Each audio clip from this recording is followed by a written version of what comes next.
सलाम, नमस्ते, सत श्री अकाल। मैं हूं रजा और आप देख रहे हैं रजा ग्राफी की middle east special report. Detail report है और बड़ी बड़ी खबरें इस रिपोर्ट के अंदर ले रहा हूं। आखिर तक देखिएगा, चैनल को सब्सक्राइब कीजिएगा। मोहतरम हजरात, तुर्की और इजराइल के बीच ज़बानी जंग जारी है और तुर्की दिखावे के लिए ज़्यादा बोलता है, लेकिन अब इजराइल बोलने वाला तो है नहीं। इजराइल तो एक्शन लेता है भाई, इजराइल तो करके दिखाता है। तुर्की का पड़ोसी मुल्क से ऐसे रहता है ग्रीस। तो ये रही वीडियो। इजराइल ने अपने फाइटर जेट ग्रीस भेज दिए। ग्रीस और इजराइल ने दोनों ने एक साथ मिलकर एयर ड्रिल की, यानी आप समझ रहे हो, ये पड़ोसी मुल्क को डराने का उसने काम किया। ये एक्शन सीधा सीधा तुर्की के लिए खतरा है कि तुर्की के करीब पड़ोस में ग्रीस और जो इजराइल हैं वो दोनों फाइटर जेट उड़ा रहे हैं और ख़तरनाक एक्सरसाइज कर रहे हैं। अब सुनिए वेस्ट बैंक की 2350 बार सिर्फ इसी महीने, अक्टूबर के महीने जो गुजरा है, अक्टूबर में 2350 मर्तबा वेस्ट बैंक के फिलिस्तीनियों पर हमले हो चुके हैं इजराइल के। ईरान के विदेश मंत्री ने वहां कंफर्म कर दिया, दोबारा से रिपीट किया कि अमेरिका से हम अपनी मिसाइल पावर पर बात नहीं करेंगे, हम सिर्फ परमाणु पर बात करेंगे और किसी भी तरह से अमेरिका के दबाव में बात नहीं करेंगे। हजरात, ईरान की भी हवा टाइट है। अक्सर ऐसी खबरों को ईरान दबा लेता है जिस पर उससे सवाल खड़े करे जाते हैं कि भैया ये क्या है, बोलते ये हो, होता ये है। ये रहे ऑफिशियल्स रिपोर्ट्स। देखिए, ये मैं सीधा आपको एयर ट्रैफिक कंट्रोल का ये डेटा शेयर कर रहा हूं और कई तरह का एयर डेटा सामने आया है जिसमें साफ नजर आ रहा है कि अमेरिका का एक ड्रोन ईरान का एयर वायलेशन करके ईरान के अंदर घुसा था और पूरा ऐसे घूम घाम के वापस आया है। तो भाई, जो ईरान बात करता है अपने डिफेंस की, तो सवाल ईरान के डिफेंस पर खड़े हो रहे हैं कि भाई आपके डिफेंस सिस्टम कहाँ है। अमेरिका का एक ड्रोन आपके मुल्क में घुसता है और वापस चला जाता है घूम घाम के, तो कहाँ है आपके एयर डिफेंस सिस्टम, कहाँ है सिक्योरिटी। तो हो सकता है ईरान को पता हो यहाँ हमारे मुल्क में ड्रोन अमेरिका का आया है, लेकिन अगर उस वक्त अमेरिका के ड्रोन को मार गिराता ईरान तो शायद कुछ शुरू हो जाता बड़ा कांड। बहरहाल, ईरान इस पर जवाब देने से कतरा रहा है। तेहरान के पानी संस्थान के जो पानी डिपार्टमेंट, जो वाटर डिपार्टमेंट के जो ऑफिशियल हैं, उन्होंने एक अपने इंटरव्यू पॉडकास्ट में कहा कि तेहरान में पानी की कमी इतनी इतिहास में कभी नहीं हुई जितनी आज हो रही है और तेहरान के हालात बद से बदतर हो गए हैं, पानी की किल्लत है। उधर IAEA के चीफ ने फिर से कहा है कि ईरान को अपने न्यूक्लियर जो साइट्स हैं उसको रिस्टोर करके उसका पूरा एक्सेस, पूरा कंट्रोल, पूरा कब्जा हमें देना चाहिए ताकि हम उसकी जांच कर सकें, उसकी हालत सुधारें। और अगर ऐसा ईरान करता है तो ईरान का वेस्टर्न देशों से जो टकराव है वो कम होगा और ईरान को सीरियसली इस पर काम करना चाहिए। ईरान के विदेश मंत्री जो हैं खुला खेल रहे हैं एकदम फ्रंट पर आकर। उन्होंने बहुत तगड़ा जवाब दिया। उन्होंने कहा ऐसे भारत के बहुत सारे कुत्ते हैं, खास एक समुदाय के कुत्ते हैं, और ऐसे पूरी दुनिया के बहुत सारे कुत्ते, यूरोपियन कुत्ते। वो कह रहे थे कि उसी बात को कोट करके ईरान के विदेश मंत्री ने कहा कि 12 डेज वॉर के दौरान दुश्मन के दोस्त और बहुत सारे लोग वेस्टर्न ये कह रहे थे कि ईरान का आसमान इजराइल के फाइटर जेट का प्लेग्राउंड बन गया है, लेकिन कोई ये नहीं बोला और किसी ने ये नहीं कहा कि यूरोप की ताकत और दुनिया की तमाम बड़ी ताकतों से एक ताकत बनी इजराइल, और इजराइल के वो कई लेयरों का एयर डिफेंस सिस्टम हमने तबाह करके हमारी मिसाइलों का प्लेग्राउंड बना दिया था और इजराइल का नक्शा खराब कर दिया था। ये बात कोई नहीं कहता और यही दोस्तों पॉइंट है। वहीं ईरान और पाकिस्तान के बीच जो है गहरे संबंध बढ़ते हुए नजर आ रहे हैं। ईरान के पार्लियामेंट के जो स्पीकर हैं वो पाकिस्तान पहुंचे हुए हैं। लीजिए, उधर ईरान ने यह भी क्लियर कह दिया कि उसका साथी अल्लाह के सिवा कोई नहीं है। ईरान ने कन्फर्म किया कि 12 डेज वॉर के दौरान हमें हथियार न रूस ने दिए, न हमें हथियार चीन ने दिए।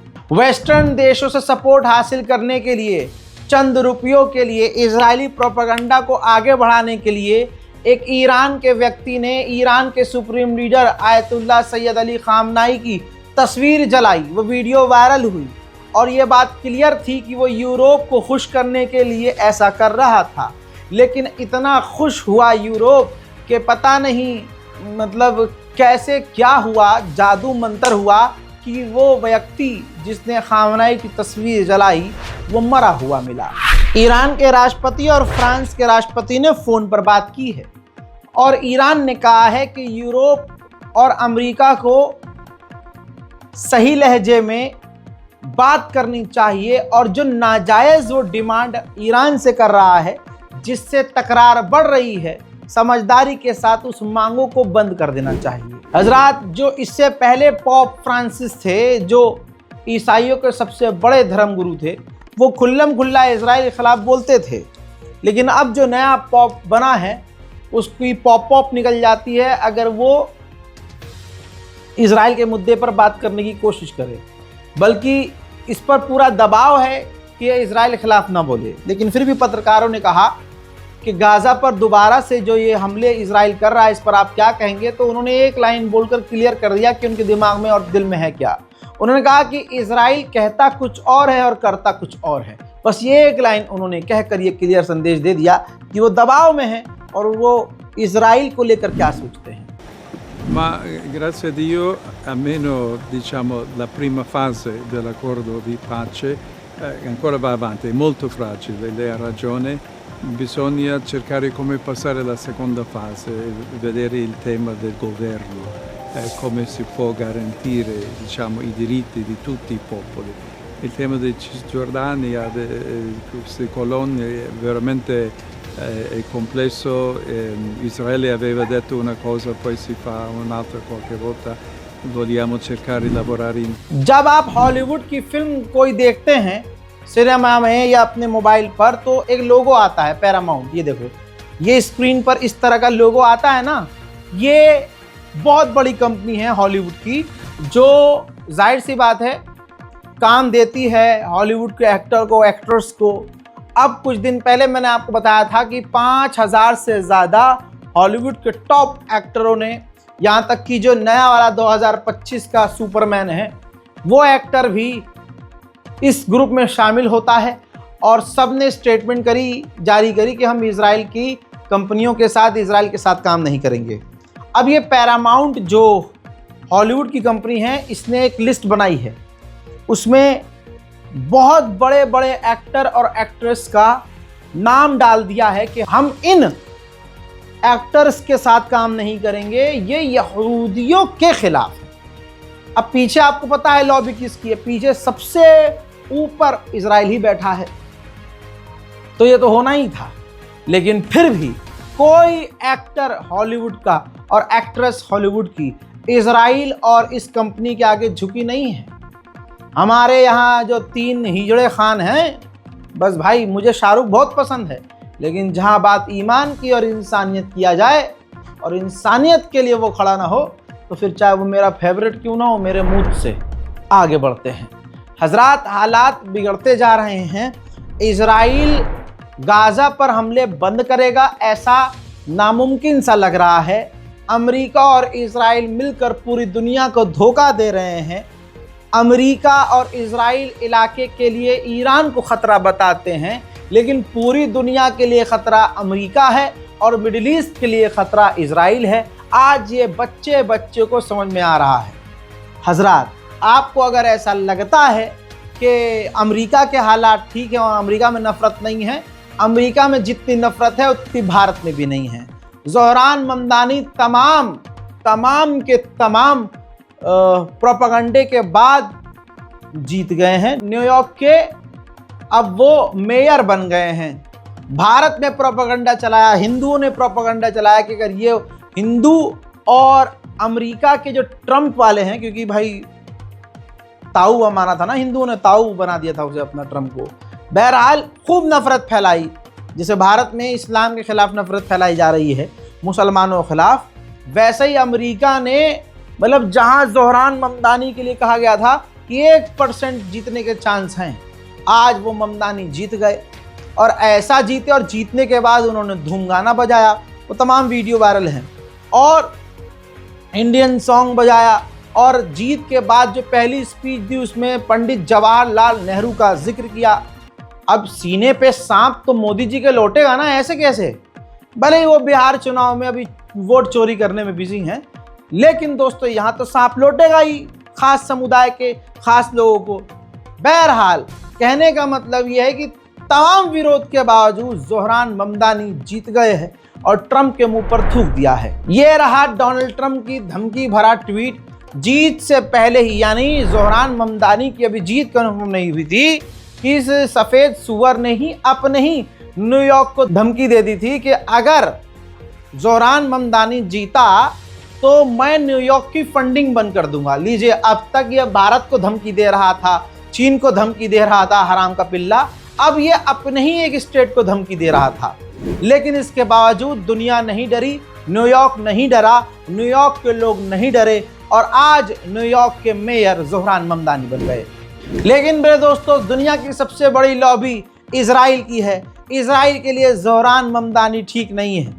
तो न्यूयॉर्क पोस्ट ने, न्यूयॉर्क के सबसे बड़े अखबार ने ममदानी का फोटो एडिट करके उनको, मैं क्या कहूँ, आप देखिए, कम्युनिस्ट करार दे दिया है।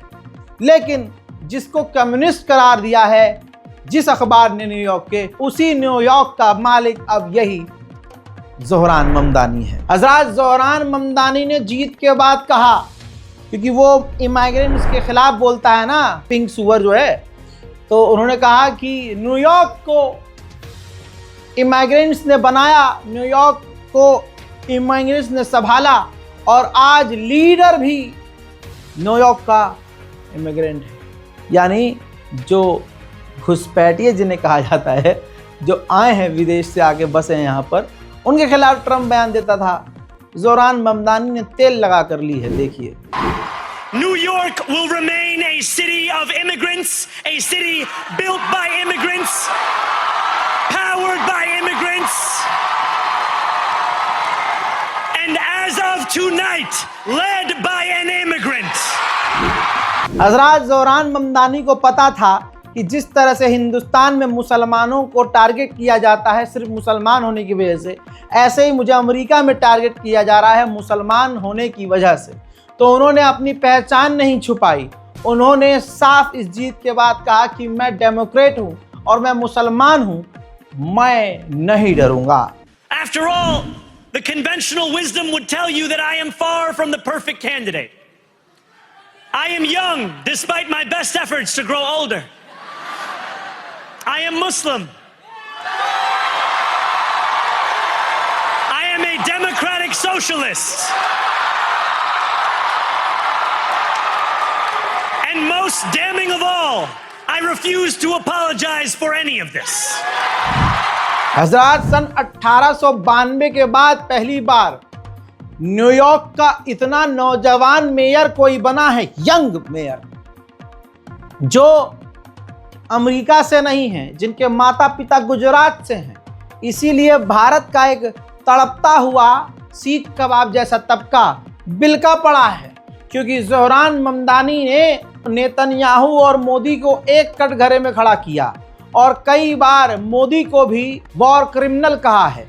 कहते हैं, उनका बयान यूट्यूब पर मौजूद है, कई बार ज़ोहरान ममदानी ने कहा है कि मेरे माता पिता गुजरात से और उनके साथ ऐसा व्यवहार किया गया, गुजरात की सरकार ने, उस वक्त की मोदी की सरकार ने जेनोसाइड किया और मुसलमान होना एक जुर्म है, ऐसा उन्होंने एहसास दिलाया। मेरे दोस्तों, ये उन लोगों की लिस्ट है, ये हिंदुस्तान के मुसलमानों के लिए, पूरी दुनिया के मुसलमानों के लिए एग्जाम्पल है। 26 बिलियनर्स थे, ऐसे बिलियनर्स, खरबपति लोग दुनिया के, जिन्होंने पैसा इसलिए खर्च किया कि ज़ोहरान ममदानी हार जाए, लेकिन अल्लाह ने ज़ोहरान ममदानी का ऐसा साथ दिया कि आज न्यूयॉर्क का मेयर ज़ोहरान है। ज़ोहरान को करना अब ये चाहिए कि इन तमाम लिस्ट में जो लोग हैं सबकी कंपनियों को चुन चुन के, भाई ताकत इस्तेमाल करो ना यार, चुन चुन के बैन करो, चुन चुन के बंद करो, इनको सड़क पर ले आओ ताकि पता चले कि जब भारत में बीजेपी अपनी ताकत का इस्तेमाल कर सकती है तो आप भी कर सकते हैं। हाँ, कैसे मारा है मैंने वहां से यहाँ, सुनिए तो सही। राहुल गांधी ने भारत में अभी एक दिन पहले बीजेपी का कच्चा चिट्ठा खोल दिया। मैं तो 2 साल से कहता आया हूं कि भाई बेकार है मेहनत करना, भारत में डेमोक्रेसी खत्म करके ऐलान करना चाहिए कि मोदी इस देश का राजा है। मोदी के बाद योगी राजा है, उसके बाद अमित शाह राजा है। ऐसे 150 सालों तक देश में यही तीनों राजा रहेंगे। अरे भाई हम हारा ही नहीं सकते। ब्राजील की एक्ट्रेस को भारतीय बताकर सैकड़ों मर्तबा उससे वोट डलवा दिया। मतलब इस लड़की का उससे कोई लेना देना नहीं, भारत से लेना देना नहीं।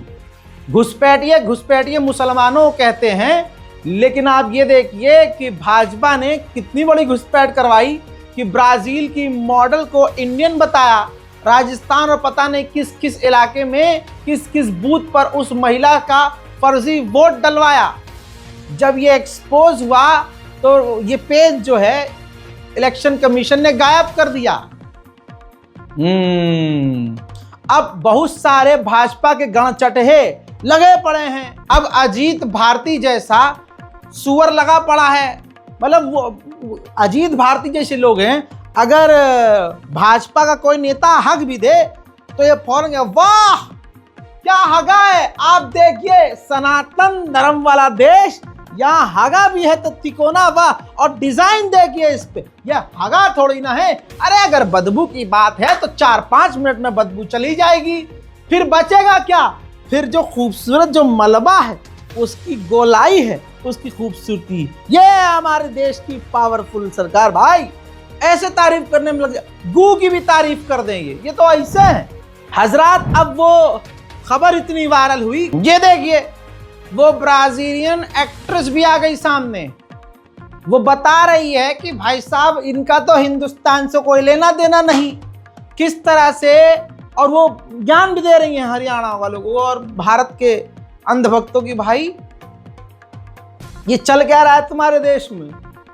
बहरहाल मैं आगे कुछ नहीं बोलूँगा, विवाद हो जाएगा। तो मेरा कहने का मतलब ये है कि फालतू में इतनी मेहनत की जा रही है, जीतेगा तो अगला मोदी ही, कुछ भी कर लो सामने। यहाँ तक कि हालत बहुत ख़राब है।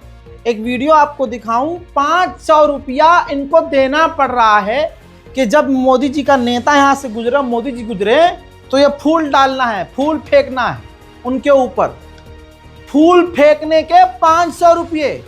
दिखाऊं वीडियो, देखिए गाइस, ये मेरी मम्मी है, बेचारी को ड्यूटी मिला है कि जेपी नड्डा जी आएंगे तो फूल छींटना। इतना फूल मिला है देखिए छींटने के लिए। फूल छींटोगी ना? छिटा जाएगा। छिटा जाएगा? हाँ। कितना पैसा मिला फूल छींटने के लिए? 500 रुपया। 500 मिला? आई जियो। इतना ही नहीं, आगे सुनिए। कहेंगे यार आज गाजा वाले रिपोर्ट में नेशनल प्राइम टाइम घुसा के जो मजा दिया राजा भाई ने। ये खबर देखिए, ये ट्वीट देखिए आप, बस ट्वीट पढ़ लो आपको समझ में आएगा। इलेक्शन कमीशन क्या कर रहा है मत सोचिए। भैया देखिए कि 550 और 500 का नोट बांटा जा रहा है और बटन दबाया जा रहा है किसका? बीजेपी का। इतना ही नहीं, भाजपा की असलियत प्रभु श्री राम खुद सामने लाते हैं। ये नेता आपको याद होगा, ये देखिए आपको अमित शाह के साथ जो आदमी नजर आ रहा है भाजपा का नेता, अब ये चुनाव में खड़ा हुआ था, उससे पहले ही इसकी बेहतरीन एक वीडियो वायरल हो गई है। उसका वीडियो लीक हो गया है नेताजी का। अब वो मतलब क्या कहें ये बीजेपी है भाई। भैया ये बेटी बचाओ बेटी पटाओ मोदी जी के मुंह से निकला था ना, ये उन्होंने सीरियस ले लिया। योगी क्या क्या बोलते फिरते हैं, आज ये हो गया है, आज वो क्या बोल रहे हो भाई? आपके गोरखपुर में क्या हो रहा है? अगला आदमी सोचता है नाम बदल दो प्रदेश का तो बस विकास हो गया। अरे हिंदू बेटियां खुद इनसे ही सेफ नहीं है, ये रही भाई साहब दैनिक भास्कर की रिपोर्ट। गोरखपुर के ही रहने वाली एक हिंदू लड़की का, मैं क्या कहूँ उसके साथ क्या किया है, उसके ही रिश्तेदारों ने, पूर्व ब्लॉक प्रमुख ने पिस्टल सटाकर बदसलूकी की है। ये थोड़ा सा बयान सुन लीजिए आप। गंदी गंदी बातें करने के बाद उसने मुझे बिस्तर पे पटक के अपना कपड़ा निकाल लिया। कपड़ा निकालने के बाद वो पिस्टल निकाल के मेरे सिर पे रख दिया। मैं कहता हूं तो विवाद हो जाता है। अबे जिनके घर में माँ बहन नहीं है उनको माँ बहनों की तकलीफ क्या ही पता चलेगी। जहर वाले बयान लेकिन देते रहेंगे। हजरात इस रिपोर्ट को शेयर कीजिए। फिलहाल के इस अपडेट में इतना ही। जय हिंद।